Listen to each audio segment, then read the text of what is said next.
కేవలం రూ. 5కే భోజనం పెడుతున్న అన్నా క్యాంటీన్కి అయితే వచ్చేసాం. ఇప్పుడు మనం లోపలికి వెళ్ళి భోజనం ఎలా ఉంటుందో, భోజనం చేయడానికి ప్లేస్ ఎలా ఉంటుందో చూసేద్దాం.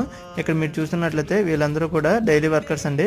భోజనం కోసం క్యూలో అయితే వెయిట్ చేస్తున్నారు. మనం కూడా లైన్లో వెయిట్ చేసి లోపలికి వెళ్ళి రూ. 5 ఇచ్చి టోకెన్ అయితే తీసుకున్నాం. పక్కనే హ్యాండ్ వాష్ చేసుకుని లోపలికి వచ్చి చూసినట్లయితే కింద కూర్చుని కూడా భోజనం అయితే చేసేయచ్చు, అంత క్లీన్గా అయితే ఉంది. ఇక పైన చూసినట్లయితే ఫ్యాన్లు, లైట్స్ అయితే ఎక్విప్మెంట్ చాలా బాగుంది. ఇక మనం అయితే ఈ టోకెన్ ఇవిడికి ఇచ్చినట్లయితే ఒక ప్లేట్లో రైస్ పెట్టి అయితే ఇస్తున్నారు. ఆ పక్కనే సాంబారు, కూర, పెరుగు, ఏదైనా పచ్చడి కూడా వేస్తున్నారు. ఈజీగా ఒక పర్సన్కి అయితే సరిపోతుంది. ఒకవేళ సరిపోనట్లయితే ఇంకో రూ. 5 ఇచ్చి ఇంకో టోకెన్ అయితే తీసుకోవాలి. మళ్ళీ వేయమంటే వేయట్లేదు.